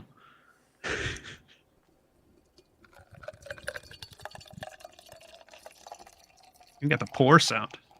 This is like pre-recorded. Yeah, did it actually? You actually getting that? Oh yeah, that's like perfect. That's like that seriously is like an old Coca-Cola commercial. Like is that Guinness? Is that the nitro? It is. Widget? It is a Guinness. Look Yep. at that. That's that widget commercial right there. You better get sponsored for that stuff. Like that's. So, funny story. My buddy, he used to work for Guinness. So at first he worked for the marketing arm for Diageo, right? They used to contract out like tastings and stuff like that. And so he used to do tastings and things like that at like grocery stores. So he worked for Diageo, who owns Guinness. But they like, so he would like always have like all this like alcohol, because what would happen is he was told, go to the store, you pay for 3 bottles of alcohol with whatever card, right? They give him like a company card, and you sample them, and then you dispose of those 3 bottles after sampling. Well, like they would be pushing like Don Julio 1942, which is like $100 bottle of tequila, and everybody is like at the liquor store, and they're like, oh, I don't want to taste the expensive stuff. Like, give me the cheap stuff, right? So he opened these bottles, give like 3 pours out of it, and then he's like, he's supposed to dispose of it. He's like, yeah, dispose of it in the back of my trunk. So I used to get really good tequila from him all the time. Down Julio 1942. But after he was there, he actually ended up working for Guinness proper. And so he had, and this is going to be hard to do. Oh no, this way. And can you see my name etched there? Look at that. There you go. So he had this etching machine, and he brought it over to my house one night. He's like, hey, he's like, I gotta go to like the sketchy neighborhood and park my car. Can I leave this here? Because I don't want to bring this expensive ass thing like to this neighborhood. Like if they break in my car, whatever. But he's like, I don't want them to steal this machine. Basically, he's like, I'm just gonna leave it overnight. And so he left it overnight. And he's like, yeah, he's like, this thing's fucking cool. And so we just started playing around with it. And like, so we were etching all kinds of glasses and stuff. And so I was able to etch this one with my losing, uh, my double losing future wager, I was gonna Rodriguez, you etched down see here. you stole my joke. I was gonna ask you to show the glass again. I was gonna ask, is that say scratching the Preakness below that right there? Mm. But you ruined it. You went and Dude, I blame buried Mark my Midland joke. for that one though. The second one is Mark Midland's fault, right? Because I was sitting next to Mark Midland, and he was explaining to me his like Dutching strategy for the future wager, and basically like how he's like playing, he's trying to get like basically 5 to 1, right? He's Dutching all these bets, and then he's like, yeah, he's like, and then he's like, worst case, he's like, I can hedge in the actual Preakness and guarantee a profit of a couple $100. He's like, I can basically arb it, and I was like, okay, and then he's like, you have to bet Rodriguez. He's 11 to 1. Or he's 10 to 1 right now. You have to bet him now. And I'm like, oh. So of course I fire. Then of course, right, like he goes up at 11 to 1, and right, they're like, oh, we're gonna run, and then they're not gonna run sovereignty. Journalism's up in the air. I'm feeling great about my bet. Nope, scratching again. But To defend Mark in a couple ways. One, he was probably right. 11 to 1, you probably did need to bet him. And two, Mark probably doesn't owe you anything after no, last he week. doesn't. So Mark doesn't owe me anything. I love Mark. Mark's such a good guy. But yeah, no, I had a blast at Derby, hanging out with Mark and Ed the entire time. It was ton of fun. give me a second. I'm gonna grab another beer now that you did. Yeah, there we go. Well, I'm gonna go ahead and I'm gonna type up my bets here while we're going. So I got a couple pick threes here.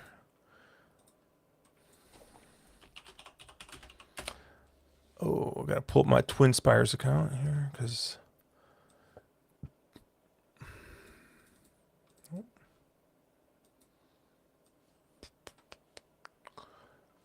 What do we got?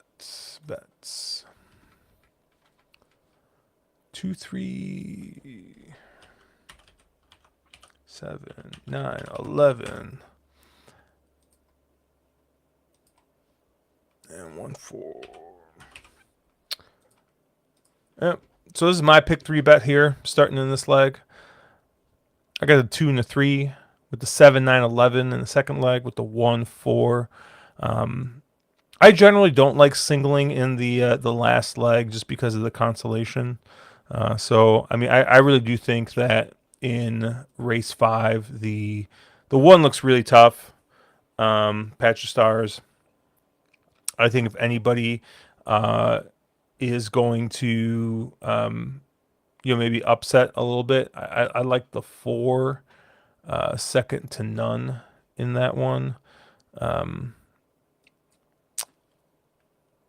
Oh, no, I don't like the 4. I like the 2, never too soon. I was like looking at the horse. I'm like, why did I like this horse?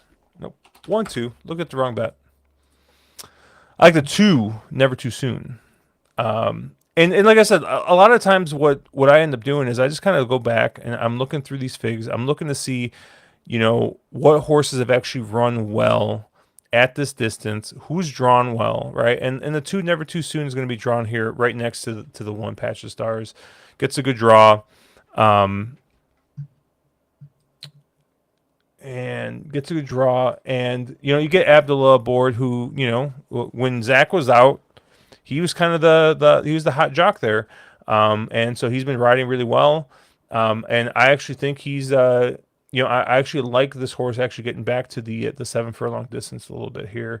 Does have a win at this track at this distance, and yeah, I think this is he's only got 4 runs at Class 4, so this is a horse that's kind of new to Class 4.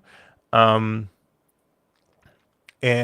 on the original drop, they even they had Brittany Wong aboard. I think they even get an even bigger weight break, and that race was all right. But this is a horse that's been actually backed pretty well the last couple times at Happy Valley. But yeah, I think this horse is going to be drawn well here, going to 7 furlongs. If anyone's going to beat Patch of Stars, I think maybe it's going to be the two. I think Patch of Stars though is going to be really really tough to beat in this race.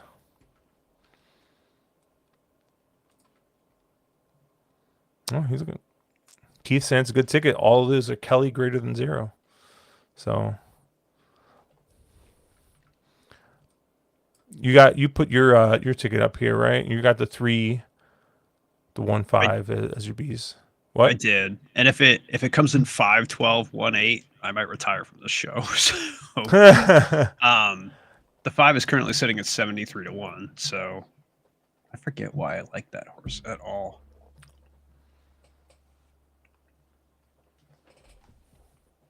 Give me a second to figure out what I was doing with my life. It's all right. You're attending more important things, which is beer. I was. Oh, I thought it lost the draw lottery a bunch, and I thought it had enough excuses every single race to basically say, hey, it's never gotten a good draw. The times it's gotten a decent draw, it's had a slow pace, so it really hasn't had a setup ever. Maybe, right? So we'll see. It's worth the shot at 73-1. I've bet worse. So I've definitely bet worse.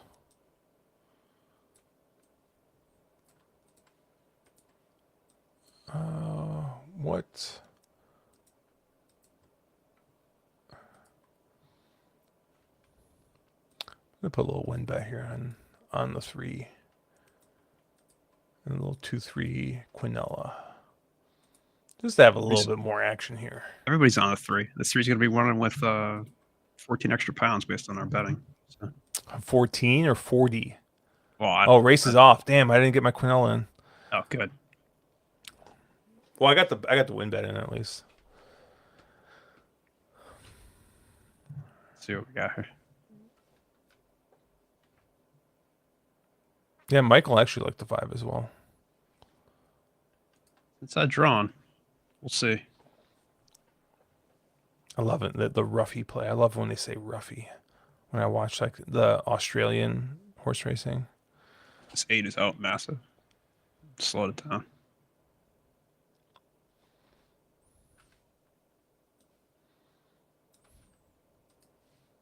I don't know. I think that's a death sentence for your 2. Running like that. Just that middle move.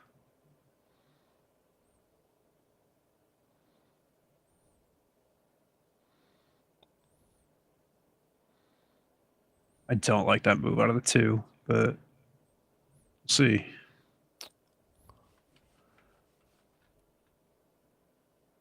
Is that Ed Zenny? Yeah. It's like if Zach does that move, it's like I love it. If Ed Zenny does it, it's like I hate it. It was just a weird move. Like that's real fast, and I don't know. It might pay off for him, but where's our 3 at? Stuck behind everyone in a wall. 2 might have won that race because of it. Nope. Zach. You son of a B. Why did you open your mouth? Just chalked it. Yeah. I mean, look, it's Zenny set that race up for him. So. I mean, but here's the thing. Nobody else made up any ground. No, I know. So, Track is playing kind of forward. I mean, with the rails out, I do think like something to watch, right? Like if you're a place better, take a horse. I think. I don't know. It's tough. I fall into that trap every time I watch these races and I watch these low class races, and I'm like, oh look, it's playing forward, and it's just like, yeah, it's just horses that don't like passing anybody. But So hey, look, that made sense. But Yeah. I mean the one looked like the horse to beat, right?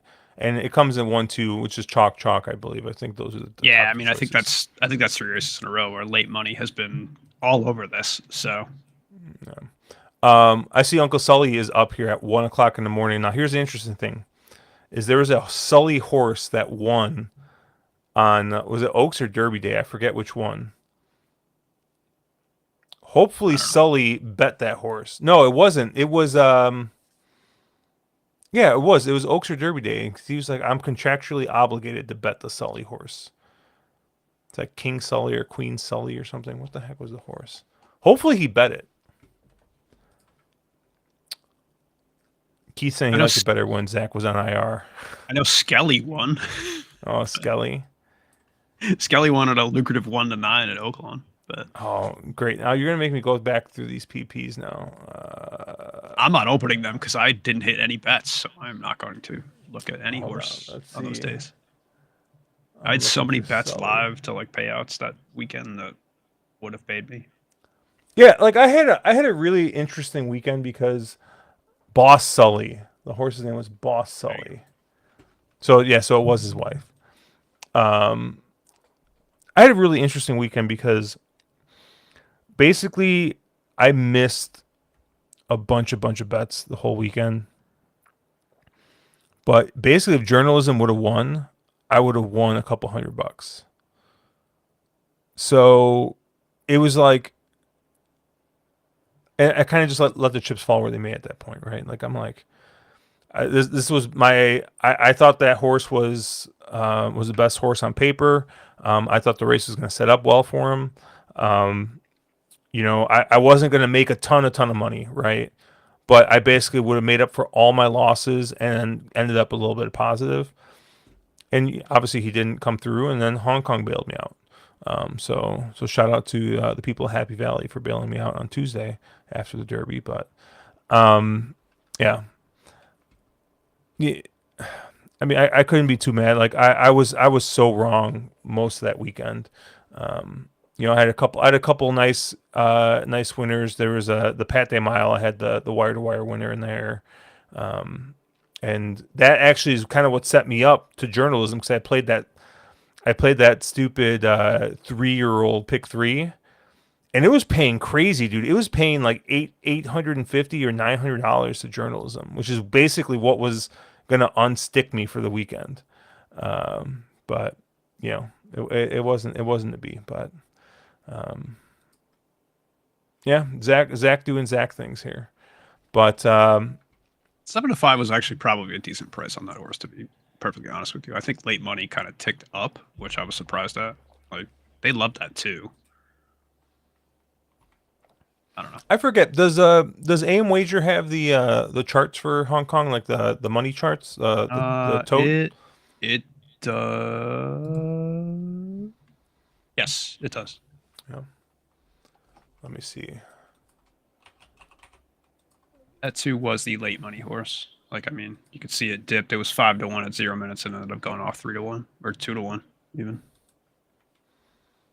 I never remember where to find it. Sometimes they don't. I think they were broken for like 3 or 4 weeks where like they weren't getting updates. I think I saw that with you. I think what was it, like a month ago? You hit a horse that went off like 40-1, and I'm like, oh wow, 19-1, a great hit. You're like, what are you talking about? I think that Happy was Valley Hit Show. horse. Or was it Happy Valley? No, it was happy. It was a Happy Valley horse. You hit like not this past one, but the one before that. You hit something at like I swear it was 40-1. It was that horse that wired. Mm. I don't know. It'll come to me. I mean, you probably remember the horses I hit more than I do. So, It was one of those horses I always bet. Like it was one of those. You know. Gosh, I'll come up with the name. Give me a bit. All right. Oh yeah, because you were like, "Oh, I always bet this horse, and I'm not. I'm not this time." Yes, that's why I Oh remember it. crap! What Because was of it? course I can't remember the horses that I actually hit, but I do remember the horses that I forget to bet. So There you go. I mean, isn't that like our prerogative as betters? yeah, pretty much right. Like Yeah, forget the wins and just let the losses grind at you. So yeah. Well, I'm gonna put my late pick three play up here, and maybe we can talk through this a little bit uh, before the next race, which is the going to be the Brittany Wong show. I'm gonna have the rest of my bankroll for the night on Brittany Wong probably. But yeah, I got my late pick three play here, and I got a bunch of high weights in here. I mean, we kind of talked about you, or you mentioned it briefly, right? This looked like a pretty kind of chalky. So I was trying to kind of find ways, to get around a little bit of the chalk at least. Um, I think Light Years Charm is going to be hard to beat. I really think. I mean, Another World makes a little bit of sense. Top Gun's got some races that fit, but they are way far back, and this is a horse that's just completely off form. I think if anybody is gonna maybe upset here, it could be Juno Pride, right? Who's a horse that I mean has really done nothing wrong his last five starts, and seems to be getting a little bit better. At least on Speed Pro Fig seems to be getting faster. So I'm gonna go 1-2 in that first leg. I don't think I'm going too crazy, but what did you do here? yeah, same as you. I mean, I had the two as the very strong A, and I had the one as a B. I don't think anyone else is competitive in that race. So And then race nine, I went with the top three weights once again. I went with 1, 2, 3.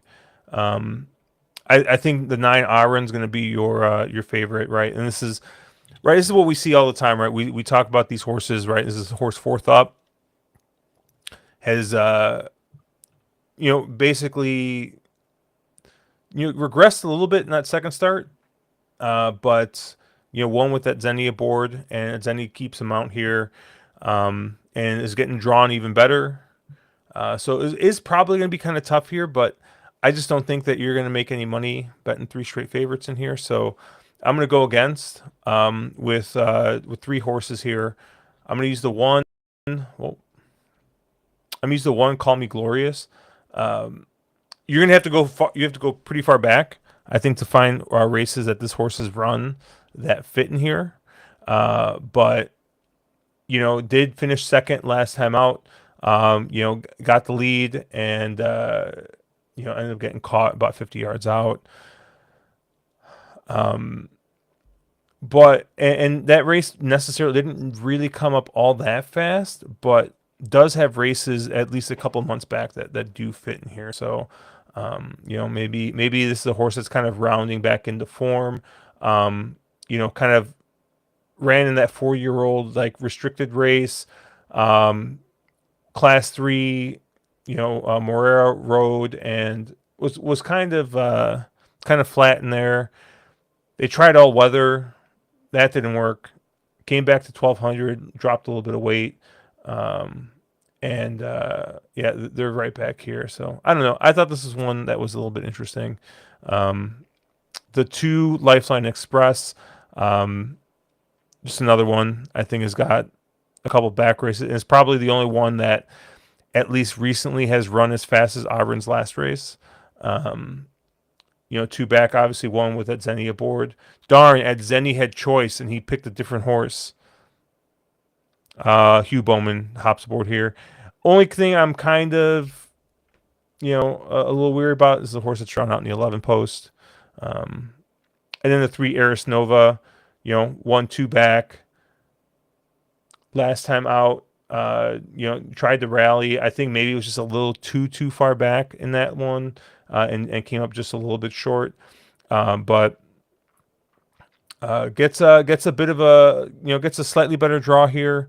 And I thought that this is another horse that once again has back races that kind of fit here. The race two back, I think, looks pretty good against the rest of this field. But where did you land here? yeah, I think the nine Aaron is, you know, probably the much deserving favorite, right? I think that horse has progressed, its first three races. You saw the win last up.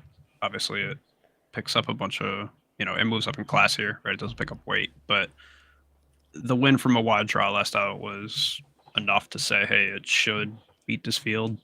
Granted, right? It's at Zenny. I don't know if at Zenny should beat anybody, but hey, I think he's a much deserving favorite. Um, I like the six Regis Arian. I think that's my other A, right?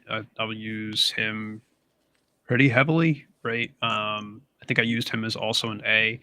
I thought what intrigued me about Righteous Arian was I think it's his bad races are from wide draws, and I think it's just one of those horses that doesn't like to slot over. I think if you look like where it dips back and is finishing eighth and seventh, from the 10 and 11, it's not just that like, hey, those draws are bad. It's that, hey, he's drawing bad and then like either having to, you know, try and get over and just running horribly because he doesn't want to do that. Or if you saw last race, right, like he broke from the 11 post and just kind of ran straight and it was three wide, like didn't even try to do anything and still made up ground. So it was a very tough run. Granted now, okay, he's at the one post, right? He's drawn inside. So I don't know how the track's playing, but I do think when he's drawn inside, he tends to be a little more forward, and it looks like the track is playing that way a little bit. So I will use Regis Arian as an A. The other horse that I liked was the 8 Regal Gem. Again, I just think, if you see a horse that has run 2 races, has kind of moved forward successively, picks up Lyle Hewitson, hey, is this horse going to take another step forward, right? Like if you look, Edzeni kind of followed a very similar path in this of running a certain fig and then running a much bigger fig and then, moving forward again. Now that horse is favored.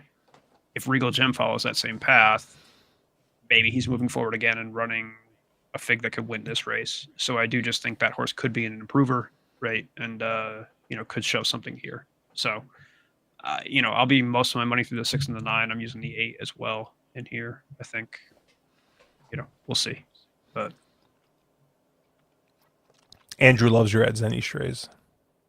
it's easy to bash. It's funny because he's a really good, I think, 2-turn jockey. They just don't run those races here, so ship him to California or something. I don't know. And then my last leg, I have the 1 and the 4, so that's where I got mixed up. Yeah, the 1 Fast Network. Obviously, he's going to be pretty short here. And yeah, like I said, I gave a look to Wonder Bar, but I just think he's going to be a little too close. So I thought maybe the 4 Gorgeous Win could maybe get the jump on the 1 Fast Network and maybe kind of just be kind of get first run at some of the tiring horses up front. 4 back 1, a nice class 2 race with Zach aboard. They went up to class 1, finished second, so didn't like really embarrass himself. Then went to a group 2, and is kind of back down here in that class 2, or went back down to class 2. Was I mean, passed some horses, but finished kind of finished 3.5 lengths back there. But maybe I think with a little bit more pace in front, maybe it would be interesting in this spot. But yeah, I think Fast Network's going to be kind of tough. But I don't like the single in these last legs because hey, I'd rather pick up the entire thing, right? Pick up the Consi, pick up the win as well. So I'm gonna use the 1 and the 4 here. Yeah, I think, like you said, Fast Network's probably, just maps the best in this race, right? Like on Figs, kind of stands out and should win this race, just on paper. My second choice is Lady's Choice. I think, just based on how this horse has run the past couple out, like those have been pretty strong races, and he's looked pretty good coming out of those races. Now, granted, again, these were pretty fast paces too, and he's hung on. The track was playing forward, so okay, you could argue he's with the track those days. But again, I mean, I think given the bump up in weight, given kind of the way the track's been playing today, given the fact that he's going off at 119, that appeals to me. Um, yeah, I mean, I think, again, I think this race doesn't really set up for Ladies' Choice given the amount of speed signed on in here. But hey, you see it, right? He's even on Speed Pro. He's the horse that's going to map most forward out of those, just given the weight. And if horses don't break well, or if the pace ends up going a little bit slower than they anticipate, he's the likely benefactor from that. So I'll be using him as a B. And the other horse that I liked was the 6, Choo Chow Spirit. Just kind of that versatile horse, I think, has mapped pretty well. Granted, has been closing into some faster paces, but has kind of done a few different things, and I think can, again, be kind of that versatile type. My concern is the cutback, right? I mean, this horse has never run at 1200. I don't know how he's going to take to that. We'll see. It's weird that you see a horse cutting back to 1200 because typically 1200 is harder to get into than those 1400 races. Typically, you see a horse that will move up to 1400 because they can't find a 1200 race. So, TBD on that. But, I don't know. Hey, maybe he has a little extra in the tank with, running 1200 rather than 14. So we'll see. But yeah, most of my money will be through the one. Uncle Sully is finding out the glories of betting Hong Kong on certain ADWs. $1.30. So $1.30 is equal to $10 Hong Kong, if I remember correctly. It's funny though because it depends what platform you're betting on, and Mm-hmm. I use 3 different ADWs, and I will say if I bet on Naira Bets, my minimum is 130. If I bet on AM Wager, my minimum is $2, and if I bet on Express Bet, my minimum is 20 cents. So I don't know how they code that, but depending on the platform that you use, those minimums will be different. Specifically for the Exacta Bet, most other bets do have a 20-cent minimum on all those wagers, but for whatever reason, like Naira, and I'm assuming any adjacent, platform that uses the Naira tote is going to have that $1.30 minimum. Josh, I think for the reason that you said is that the conversion rate comes in there. But it is odd that AM Wager gives you a $2 minimum and ExpressBet gives you a 20-cent minimum. So Yep, Twin Spires is the same way. It's 20 cents, or it's like I bet the quinella. I usually bet $5 quinellas, so like I don't have to do any of that nonsense. Naira yeah, bets is like that too most of the time, but the exacta is weird, right? And I'll tell you right now, Uncle Sully, if you're gonna play, I would play in the quinella pool just because it's a bigger pool,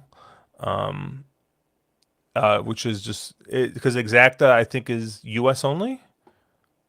no, they have forecast over there. Like you can Oh, they see it. do. They call it forecast. But yeah, I will say the Quinella bet is probably about 10 times what the Quinella bet is. But yeah, forecast is Exacta, and then Quinella and Mm, Quinella Place are what you see from there. And their grid is awesome, but also incredibly confusing if you've had a couple hmm. beers. So like trying to trace through what you think your Quinella bet is through that like diagonally split grid is fun. So, but yeah, they uh, uh they do track it. It is just weird. I don't know the minimums and whatnot. And again, if you're betting the U.S., both the minimums and the pools are odd. I've emailed them about it multiple times. They don't give me the time of day. So Man, it's a good thing that the Jockey Challenge isn't available to bet, man. I'd be betting Brittany Wong every single night. she doesn't even have enough mounts. I don't even know if she Yeah, qualifies. but she's got 12 points, man. That's true. She's creeping up on Zach. Yeah, no, I would be spending my day betting, uh, jockey challenges and pick sixes and the triple trio. God, the triple trio would just destroy me every week. That would make me stop betting U.S. racing. I think if I The could, triple trio. yes, if I can invest I my mean, hell, the money. pick six alone, man. I think our good friend, why am I blanking on his name? Because I've had too many beers. Canadian. Um, Shoe. no, not Shoe. Woodbine Twitter poster. Tommy Massis Oh, Tammy was Masses, the yeah. was the big pick six benefactor at some point from Hong Kong, right? Like he Oh hit yeah, one yeah, he hit for it for a ton of money at one like point. 1.2 or something like Yeah. that, right? Like just insane money. So, but Fun it fact, is that's so I was betting Hong Kong before, but Tommy Masses is actually who got me back into like being much more serious about Hong Kong. During COVID, um, he had a couple nights where he was like, "Hey, anyone want to hop on a Zoom call?" And so like a big group of us would hop on a Zoom call and just like talk through, and we did like group tickets and stuff like that with him. So yeah, yeah he taught me a lot about like even just like navigating the website, finding stuff, and yeah, we used to we did a bunch of like we tried to hit the triple trio a couple times together. We did the pick six a couple times, but it, it is just very odd that he is allowed to place those bets and we are not, and I have yeah, no idea why. I cannot yeah, explain that. So we'll see. yeah. But Keith got Tommy. Yeah, yeah. Tommy's great, man. He's such a good guy. Like he'd like take your like shirt off your back. Like I went down to Keeneland with him for a weekend. I was helping him with some IT stuff. We were floating a couple different ideas, and he's like, "Oh, I was like, you want to come to Keeneland?" And he got me into the green room, which is like the players' room. And like I'm sitting there, dude. I'm betting like $10 win bets, right? And the guys that are in there are fire. I mean, they're firing. And Nick Zito was sitting right in front of me, which is kind of cool. But yeah, Tommy's great, man. I love Tommy. I haven't talked to him in a bit. I should call him. I should call him. I, group trip up to Woodbine, well, oh, that'd make be that happen. fun, man. I would love to go to Actually, Woodbine. I've been wanting to go to actually, it would be. Toronto. I've never been to Toronto before. So have you been? When I was in high school with my parents, yes, I have. It's a city. It's very similar to like New York, except cleaner. Mm. Yeah, it's big, but yeah, it's nice. It's a it's a cool spot. You should go. Yeah, my wife and I we have a bunch of cities on there of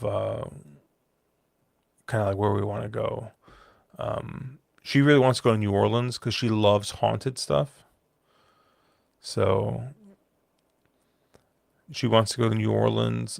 Toronto's on our list just because it's a very international city. There's a bunch of really cool stuff to see out there, and I'm sure I could talk her into going to Woodbine at least one night. There you go. King split trip. Good. So I don't know, dude. There's a chance maybe I end up at the casino tomorrow at the depending on how things go tonight. But we yeah no we tomorrow we got a family dinner we're going out to, and then obviously Mother's Day on Sunday to go see my mom. So kind of a busy weekend. Tonight we went and saw her family. But yeah, Andrew's saying I hear NorCal's on the list. Yep, yes it is. I'll be spending a lot of time out in Livermore. Actually, we're so for Andrew's wedding, we're flying out a couple days early. Um, my wife really wants to go to the Winchester Mystery House because she's seen it like on a bunch of like haunted like shows. Because basically, I guess the lady who built it like started going paranoid and like started thinking that like spirits and stuff were coming after her. So she started building like staircases and stuff in like weird areas. And so she was just like basically built this house that just like makes absolutely no sense. And so my wife wants to go see it. So we're gonna spend the day in San Jose to do that, and then maybe check out downtown. There's a couple of restaurants there, and bars and stuff we want to hit up. But then we're gonna go out to the where Andrew's wedding is out in Livermore. We're probably gonna go out there a couple days early just to get settled in. And then there's a bunch of wineries in the area because like we were gonna do Napa and Sonoma, but like we probably needed like an extra day or two in order to really make that work. Um, so I think we're gonna try and come back out and do Napa separate. Um, but yeah, it should be fun. I'm really excited. I've been to California once, and that was for Breeders' Cup last year when I went out to San Diego. San Diego is beautiful, by the way. If you've never been, it's like it. You know, when people say like, "Oh, how pretty San Diego is," like it, dude. Like it was like out of a movie, and it's like, oh, well, that explains why they shoot movies and stuff like that out here. Like it was just like Yeah, if I can't believe people live there. Like it was so perfect. Like it was ridiculous. I had to go to San Diego for work multiple times, and I'm like, wow, there's a lot of two things. So I'm like, wow, there's a lot of homeless people here, and then I'm like, wow, if I had to pick a place to be homeless, it would be San Diego. Like 10 times out of 10, like this is awesome. Like living on the street of San Diego is nicer than where I live. So Yeah, that was beautiful city, man. Beautiful city, great weather, great like the elevation changes and stuff. Dude, I yeah, remember we were sitting there and we're driving back. There was a like a traffic jam on the main highway getting back from Breeders' Cup one night, and so we had to basically go off like onto the coast, and like it was just like the most picturesque views you could get. We're like up and down, like all this elevation, just seeing all the water and beaches and stuff, and like I just remember at one point, like we're driving up this residential street, and I swear, dude, we're like on like a 45-degree incline, and there's a dude running up the hill, and he's just fucking ripped, like he is ripped, like he's running up the hill, and so like right, so I'm with Mark, Caleb, and Caleb's dad, and like we're all looking at each other, right, like, and we're like, I guess we should probably start doing that, huh? That's probably why that guy looks like that, and we look like this, huh? And dude, if I lived in San Diego, I would not look like that because I would eat so many tacos, and all the uh, food out there is just phenomenal, like absolutely phenomenal. Like I don't know how you can get food anywhere. I think they do Taco Tuesdays, like bars do it, street trucks do it, like people selling food out of the back of their cars. It's all good. Like I don't know how, but just hits yeah, different. So it does. Well, Jenny's paddock picks are in. She likes the 10, the 13, the 3, and the 8. don't have I got any my of bet those. in So good. here. I got a bit of the. I got the 7. And I got the 7, 9, 11 Quinella here. Andrew Champagne's picks up here, 1587. Big Chief Rasa checking in, asking what's up, fellow Degens. What's up, What's going on? Big Chief? It's probably the last race we're going to be watching here. I don't know We'll if I put. I posted have my to. late pick three in here, so let me paste it just in case. Yeah, we'll talk through the late pick 3 here real quick, or we'll see Matt's ticket here for the late pick 3, which is going to start in a little bit. You guys want to get involved there? I'll show my ticket here in a little bit. I think we're hoping Brittany Wong can wire this race right here, and if we I mean, do, Brittany Wong wires this race, man. We're going to sleep feeling pretty good. we are. Yes. And if she And doesn't, then well, we'll see. But if she doesn't, there's always the hope of tomorrow, right? You wake up and there's more money in your account. It's like a kid on Christmas Day, right? You wake up in the morning, checking my phone right away, like seeing. it's a good Uh, feeling. it is. So,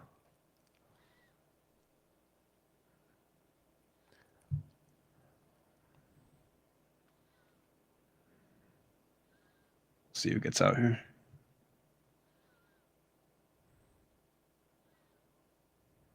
Brittany didn't send. I'm fucked. All right, that happens. Mm, She's 4 wide. yeah. she's Hey, she she's won staying last four time being wide. 4 wide. She won That's last time true, being but I four don't know wide. if I That's want to be fine. 4 wide right here. She's gonna have to tuck in. Yeah, she's that's not the race I thought. Wow, that three is way out. Not that That fast first either. fraction can't be right. Well, it's keep in mind it's longer. It's an extra 50 meters, I think. So Mm. the fractions are off. You have to adjust them. But I gotta hope this is too fast, because otherwise, I have a bad time. Oh, that's way too fast. Yeah, we'll see. I don't know. These dirt races tend to.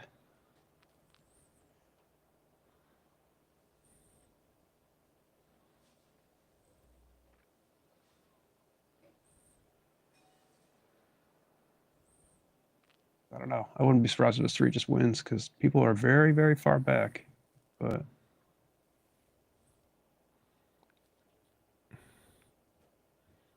someone needs to start closing.